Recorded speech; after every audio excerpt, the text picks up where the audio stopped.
السلام علیکم ورحمۃ اللہ وبرکاتہ۔ بسم اللہ الرحمن الرحیم۔ الحمد للہ وکفى وسلام علی عباده الذین اصطفى، اما بعد۔ اعوذ باللہ من الشیطان الرجیم، بسم اللہ الرحمن الرحیم۔ یا ایہا الذین آمنوا کتب علیکم الصیام کما کتب علی الذین من قبلکم لعلکم تتقون۔ صدق اللہ العظیم۔ وقد قال النبی صلی اللہ علیہ وآلہ وسلم: من سلم رمضان سلمت له سنة، او کما قال علیہ الصلاة والسلام۔ بہت ہی عزت و احترام کے مستحق میرے بزرگوں، قابل قدر دینی اور ایمانی بھائیوں، رمضان المبارک کا مبارک مہینہ شروع ہو گیا۔ اللہ تبارک و تعالی کا یہ تو بڑا انعام ہے ہمارے اور آپ کے اوپر کہ اس نے ہماری زندگی میں ایک اور رمضان المبارک کا مہینہ عنایت فرمایا۔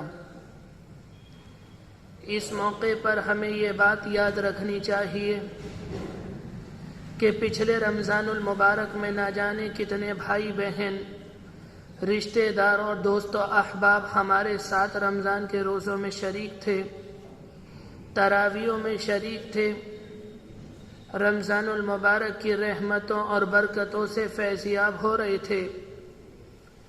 اس رمضان المبارک کے اندر وہ دنیا کے اندر نہیں ہیں، وہ دنیا سے جا چکے، ان کے عمل کا حساب و کتاب بند ہو چکا، اور اللہ تبارک و تعالی کے یہاں قبولیت اور اجر و ثواب کے لیے وہی عمل معتبر ہوتا کہ جو دنیا کے اندر کیا جائے، جو آنکھ بند ہونے سے پہلے کیا جائے۔ جیسے انسان کی آنکھ بند ہوتی ہے، انسان کی روح پرواز کرتی ہے، تو انسان کا دفتر عمل بند کر دیا جاتا ہے اور اس میں کسی نیکی کا اضافہ نہیں ہوتا۔ جب انسان کی روح پرواز کر جاتی ہے، انسان اس دنیا سے چلا جاتا ہے اور انسان کو قبر کے اندر دفن کر دیا جاتا ہے، تو اس وقت اسے اس بات کا احساس ہوتا ہے اور اس بات کی حسرت ہوتی ہے کہ میں نے اپنی دنیاوی زندگی کو اور دنیا کے وقت کو ضائع کر دیا۔ کاش میں نے دنیا کے اندر رہ کر نمازیں پڑھی ہوتی، میں نے روزے پڑھے ہوتے، میں نے تراویحوں کا اہتمام کیا ہوتا، تہجد اور نوافل کا اہتمام کیا ہوتا، میں اپنے نامہ اعمال میں نیکیوں کا اضافہ کرا لیتا۔ اس وقت حسرت کار آمد نہیں ہوتی، اس لیے کہ انسان کا دفتر عمل بند کر دیا جاتا ہے۔ میرے بھائیوں، ابھی ہماری حسرت کا وقت نہیں آیا، ابھی ہم دنیا کے اندر ہیں، دنیا سے ہم گئے نہیں۔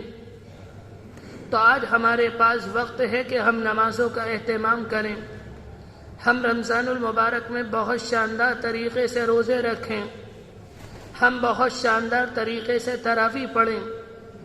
اس بات کی کوشش کی جائے کہ میری ذات سے کسی کو تکلیف نہ پہنچے۔ آج ہمارے پاس وقت ہے کہ ہم اپنے نامہ اعمال میں اضافہ کرا سکتے ہیں۔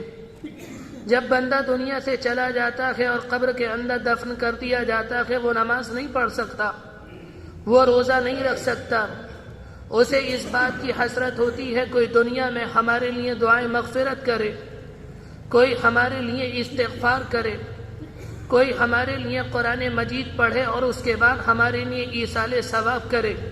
وہ اس بات کا منتظر رہتا ہے اور حسرت ہوتی ہے۔ میرے بھائیوں، یہ رمضان المبارک کا مہینہ ہے، اس مہینے کو اللہ تبارک و تعالی نے ہماری تعلیم اور تربیت کے لیے منتخب فرمایا۔ ویسے تو سال کے 12 مہینے اور ہر مہینے کے 30 دن اللہ تبارک و تعالی کے پیدا کیے ہوئے ہیں۔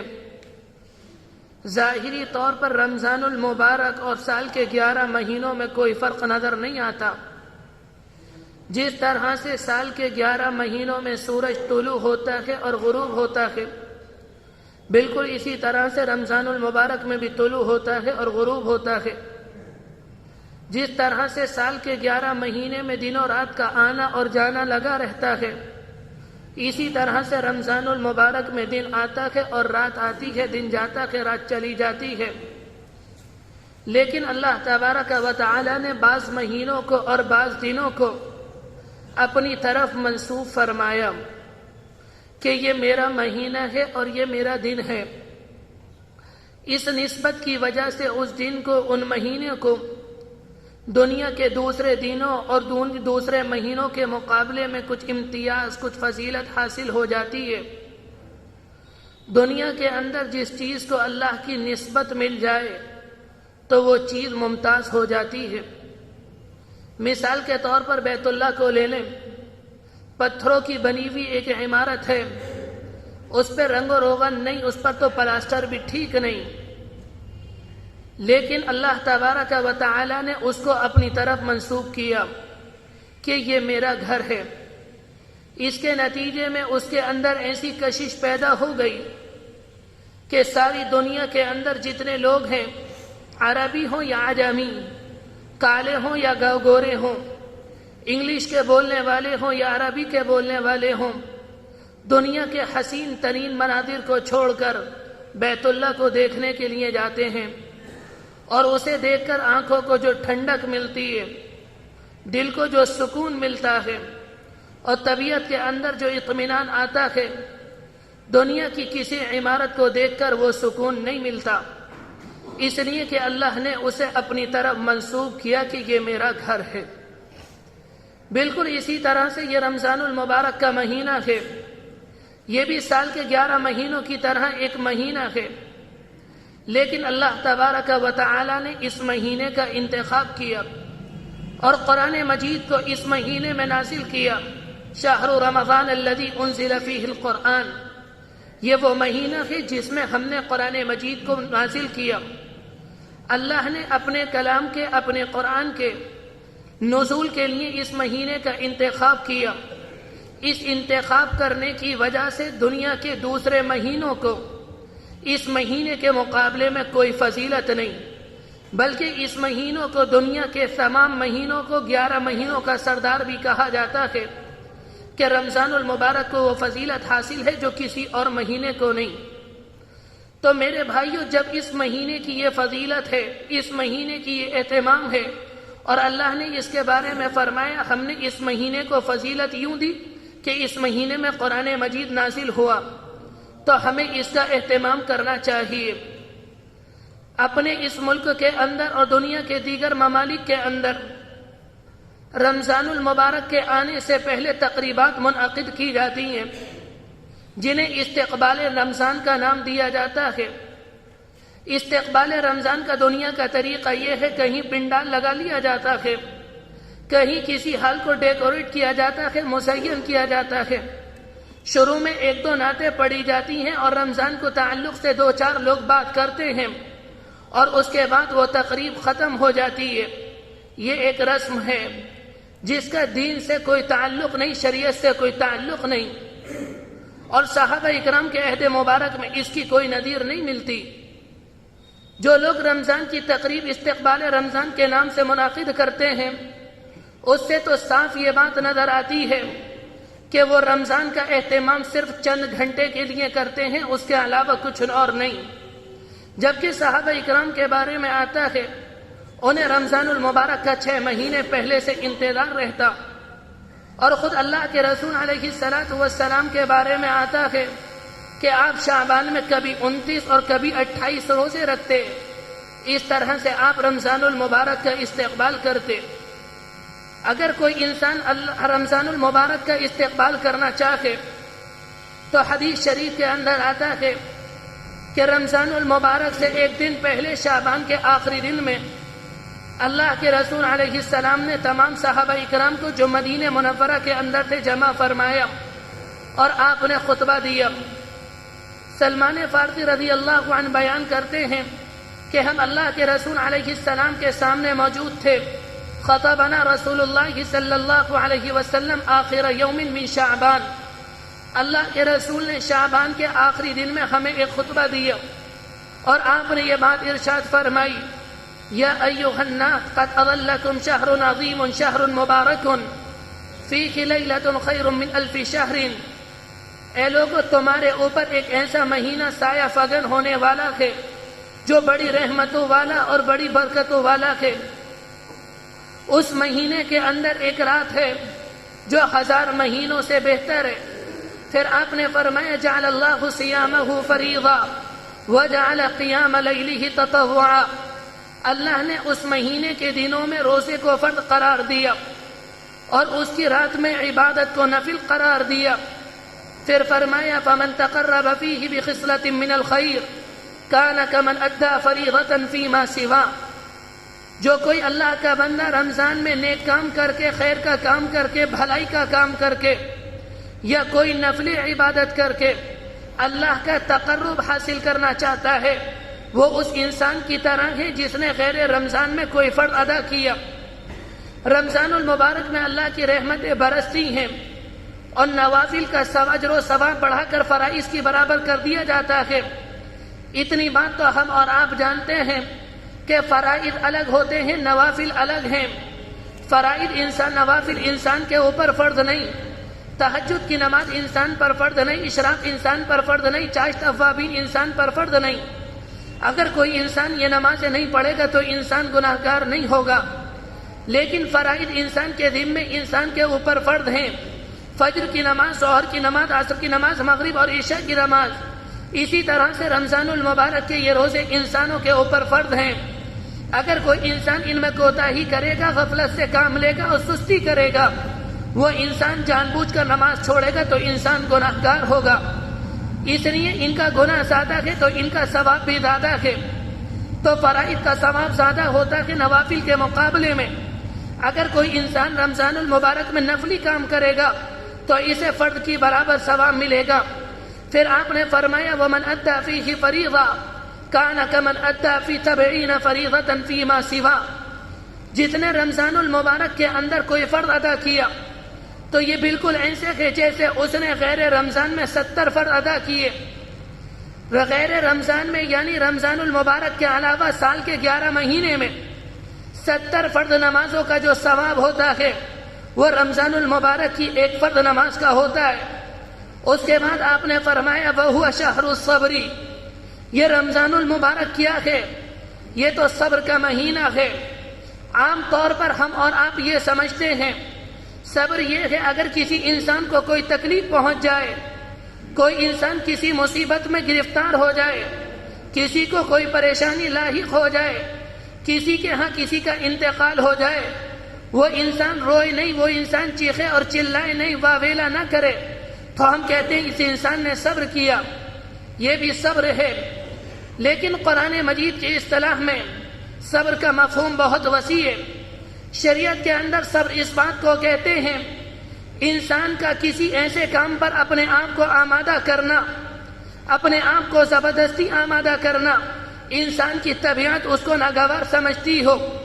اگر کوئی انسان کوئی کام کرے، کسی کام سے بچے اور انسان کی طبیعت اس سے بچنے، اس کے کرنے کو ناگوار سمجھتی ہو تو یہ صبر کہلاتا ہے۔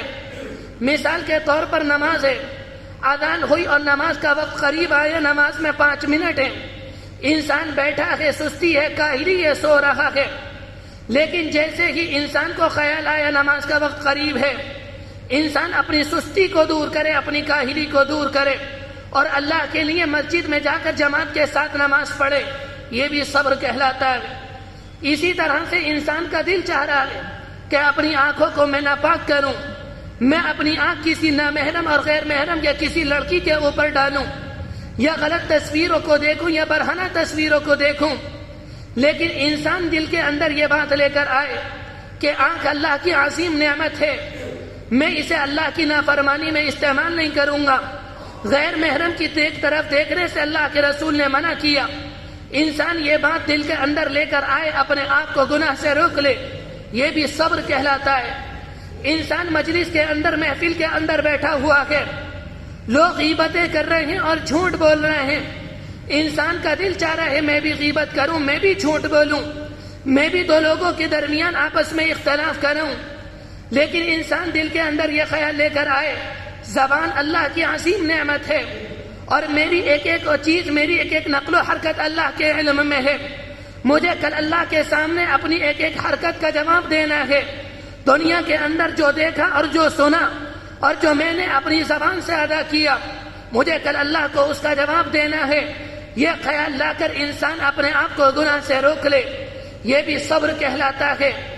آپ نے فرمایا یہ صبر کا مہینہ ہے، یہ رمضان المبارک کا مہینہ، اس میں انسان روزہ رکھتا ہے، انسان اپنے آپ کو کھانے سے روکتا ہے، انسان اپنے آپ کو پانی سے روکتا ہے، انسان اپنے آپ کو خواہشات سے روکتا ہے۔ گرمی کا موسم ہے، شدت سے پیاس لگی ہے، پسینہ آ رہا ہے، برا حال ہے، انسان کے حلق میں کانٹے کھڑے، سامنے ٹھنڈا پانی موجود ہے، انسان کا دل چاہ رہا ہے میں پانی پیوں، لیکن انسان اپنی طبیعت کے تقاضے کو دباتا ہے اور کہتا ہے کہ میرا روزہ ہے، میرے اللہ نے روزے کی حالت میں مجھے ماکولات سے روکا ہے، مجھے مشروبات سے روکا ہے، مجھے خواہشات سے روکا ہے۔ انسان کا اللہ کی خوشنودی کے لیے اپنے آپ کو روزے کی حالت میں ماکولات سے روکنا، مشروبات سے روکنا اور خواہشات سے روکنا، گناہوں سے روکنا، میرے بھائیوں یہ صبر کہلاتا ہے۔ اس کے بعد آپ نے فرمایا وَهُوَ شَهْرُ الْمُوَاسَاةِ، یہ غمخواری کا مہینہ ہے، یہ ہمدردی کا مہینہ ہے۔ اگر کسی مسلمان کو تکلیف پہنچی ہے تو دوسرے مسلمان کی ذمہ داری ہے کہ اس کی تکلیف کو دور کرے۔ اگر کسی مسلمان کے پاس کھانے کی تنگی ہے تو دوسرے مسلمان کی ذمہ داری ہے کہ اس کے لیے کھانے کا انتظام کرے۔ اگر کسی کے پاس رہنے کو مکان نہیں تو ایک مسلمان کی ذمہ داری ہے کہ دوسرے کے لیے رہنے کا انتظام کرے۔ پھر آپ نے فرمایا یزاد فیہ رزق المؤمن، یہ وہ مہینہ ہے جس میں مؤمنین کے رزق میں اضافہ کر دیا جاتا ہے۔ اس کا مشاہدہ ہر مسلمان کرتا ہے۔ دنیا کے اندر کوئی کتنا ہی غریب کیوں نہ ہو، کتنا ہی فقیر کیوں نہ ہو، کتنا ہی قلاش کیوں نہ ہو، رمضان المبارک میں اس کے افطار کے دسترخوان پر کھانے پینے کا سامان عام دنوں کے مقابلے میں کچھ نہ کچھ زیادہ ہوتا ہے۔ کہیں کھجور زیادہ ہوتی ہے، کہیں سموسہ زیادہ ہوتا ہے، کہیں پھل فروٹ زیادہ ہوتا ہے، کہیں چاٹ زیادہ ہوتی ہے، کہیں کچھ زیادہ ہوتا ہے۔ یہی تو اللہ نے فرمایا تھا، آپ نے فرمایا یزاد فیہ رزق المؤمن، اس مہینے میں مؤمنین کے رزق میں اضافہ کر دیا جاتا ہے۔ اس کے بعد آپ نے فرمایا من فطر فیہ صائما، اگر کسی نے کسی روزے دار کو افطار کرایا کان لہ مغفرۃ لذنوبہ، اس کے افطار کرانے کی وجہ سے اللہ اس کے گناہوں کو معاف کر دے گا۔ وَرَقَبَةُ عِتْقِهِ مِنَ النَّارِ وَعِتْقُ رِقَبَتِهِ مِنَ النَّارِ، اور اس کی آنکھ کو، اس کی گردن کو اور اس کے وجود کو جہنم سے آزاد کرا دے گا۔ میرے بھائیوں، اپنے شہر کے اندر ایسے لوگ موجود ہیں جب رمضان المبارک کا مہینہ آتا ہے، عصر کے بعد وہ شہر کی مسجدوں میں ٹہلتے ہیں، مسجد میں انہیں کوئی پردیسی دکھتا ہے، انہیں کچھ اجنبی دکھتا ہے، انہیں کوئی سفیر دکھتا ہے، وہ اسے اپنے گھر لے کر آتے ہیں اور اپنے دسترخوان کو وسیع کرتے ہیں۔ کبھی ان کے دسترخوان پر 20 آدمی ہوتے ہیں، کبھی 15 آدمی اور کبھی 10 آدمی ہوتے ہیں۔ بھلے ہی دنیا میں اس کا کوئی فائدہ نظر آئے یا نہ آئے، لیکن جب انسان کی آنکھ بند ہوگی تو پتہ چلے گا اس کا فائدہ کیا ہے۔ آپ نے فرمایا اگر کسی انسان نے کسی کو افطار کرایا، اس افطار کرانے کی وجہ سے اللہ اس کی مغفرت کر دے گا۔ آپ کے زمانے میں تمام لوگ خوشحال نہیں تھے، آپ کے زمانے میں کمزور صحابہ اکرام بھی تھے جن کے پاس کھانے کو سامان نہیں، وہ اللہ کے رسول کے پاس آئے اور آ کر کہا اللہ کے رسول، ہم نے سنا آپ نے یہ بات ارشاد فرمائی، ہمارے پاس اتنا سامان نہیں ہے کہ ہم دوسرے لوگوں کو افطار کرائیں۔ تو اس موقع پر آپ نے فرمایا تمہیں دل چھوٹا کرنے کی ضرورت نہیں، اگر کسی انسان نے کسی روزے دار کو دودھ کے ایک گھونٹ سے افطار کرایا تو اللہ اس کی بھی مغفرت کر دے گا اور اسے جہنم سے آزاد کر دے گا۔ پھر اس کے بعد آپ نے فرمایا اگر کسی انسان نے کسی روزے دار کو پیٹ بھر کر کھانا کھلایا کل میدان قیامت میں اللہ اسے میرے حوض سے پانی پلائے گا، اور میرے حوض سے پانی پینے کے بعد جب تک وہ اللہ کا بندہ جنت میں نہیں جائے گا اس اللہ کے بندے کو پیاس نہیں لگے گی۔ تو میرے بھائیوں، اس بات کا معمول بنائیں، اس بات کی کوشش کریں کہ افطار کے دسترخوان پر کوئی نہ کوئی یتیم ہونا چاہیے، کوئی نہ کوئی غریب ہونا چاہیے، کوئی نہ کوئی پردیسی ہونا چاہیے، کوئی نہ کوئی اجنبی ہونا چاہیے۔ اگر آپ اسے بلا نہیں سکتے، اپنے گھر سے کچھ سامان اس کے گھر بھیج دیں، انشاءاللہ اس پر بھی ہماری مغفرت ہوگی۔ یہ تو رمضان المبارک ہے۔ رمضان المبارک کی دوسری عبادت تراویح ہے۔ تراویح کیا ہے؟ یہ روزوں کی طرح سے فرض اور واجب نہیں، اللہ کے رسول نے اسے سنت قرار دیا۔ حدیث شریف کے اندر آتا ہے اللہ کے رسول اعتکاف فرماتے، اور اللہ کے رسول کے جو صحابہ ان کے زمانے میں تھے، مسجد نبوی کے اندر آپ کا حجرہ بنایا جاتا، اس میں آپ اعتکاف کرتے۔ آپ اعتکاف فرما رہے تھے، آپ نے اس کے اندر سب سے پہلے تراویح کی نماز پڑھی۔ جب آپ نے تراویح کی نماز پڑھی تو جماعت کا اہتمام نہیں کیا، کوئی اہتمام نہیں تھا، آپ اپنے طور پر نماز پڑھ رہے تھے۔ صحابہ اکرام نے دیکھا کہ اللہ کے رسول قیام رمضان تراویح کی نماز پڑھ رہے ہیں۔ جو صحابہ اکرام اس موقع پر مسجد نبوی میں تھے وہ اللہ کے رسول کے پیچھے آئے اور نیت باندھ کر کھڑے ہو گئے۔ دوسرے دن کچھ لوگوں کو پتا چلا کہ اللہ کے رسول نے تراویح پڑھائی، قیام رمضان کی نماز پڑھائی، وہ اور لوگ آئے۔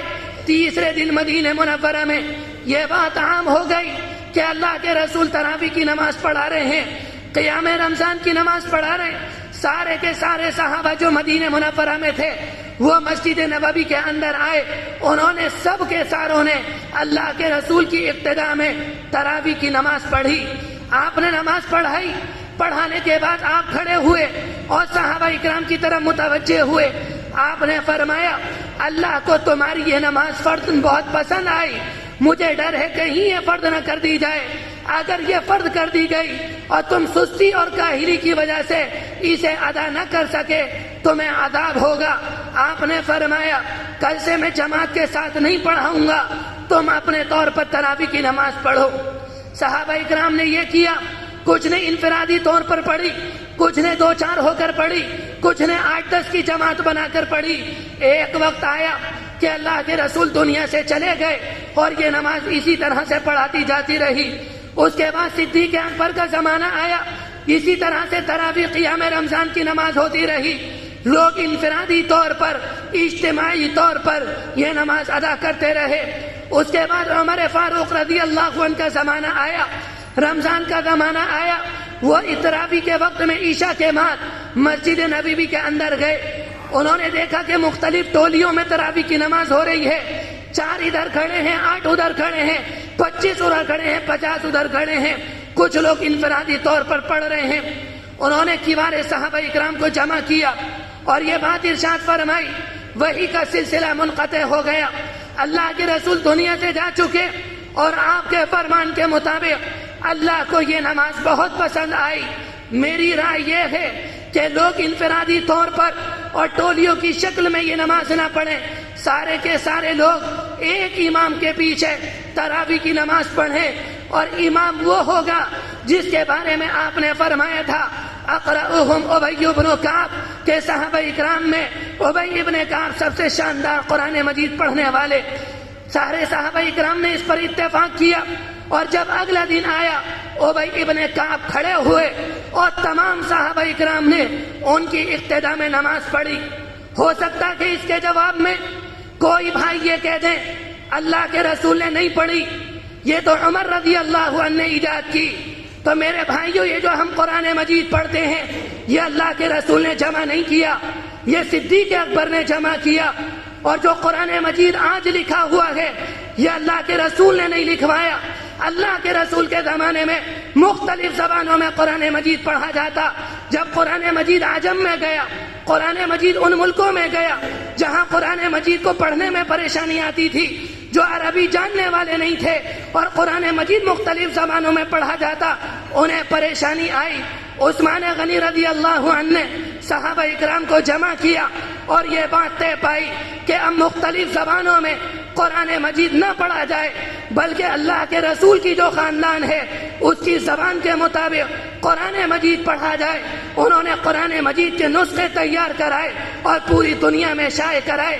آج جو ہم قرآن پڑھتے ہیں یہ اللہ کے رسول علیہ السلام کا تحریر کرایا ہوا اس زبان میں نہیں تھا، بلکہ یہ عثمان غنی نے کرایا. اور اللہ کے رسول علیہ السلام کے زمانے میں قرآن مجید جمع نہیں تھا.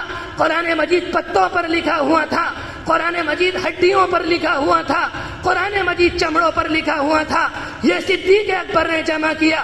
جب ہم صدیق اکبر کے قرآن مجید کو ماننے کو تیار تو عمر فاروق کی تراویح کو ماننے میں پریشانی کیوں آتی ہے؟ میرے بھائیوں یاد رکھنا، اللہ کے رسول نے فرمایا تھا علیکم بسنتی وسنت الخلفاء الراشدین المہدیین. جس طرح سے میری سنت تمہارے اوپر لازم ہے اسی طرح سے میرے خلفاء کا طریقہ بھی تمہارے اوپر لازم اور واجب ہے. اس وجہ سے یہ تراویح سنت ہے. اللہ کے رسول علیہ السلام سے 3 دن جماعت ثابت ہے اور اس کے بعد تمام صحابہ اکرام اور خلفائے راشدین کا اہتمام ثابت ہے. میرے بھائیوں اس زمانے میں ہم نے تراویحوں کا مذاق بنایا. ہمارا امام قرآن پڑھاتا ہے، تراویح کے اندر قرآن مجید پڑھتا ہے، ہم پیچھے بیٹھے ہوتے ہیں اور آرام سے باتیں کر رہے ہوتے ہیں. ہماری اس باتوں کی وجہ سے امام کو پریشانی ہوتی ہے، امام اٹکتا ہے. قرآن مجید سکون سے سننا چاہیے.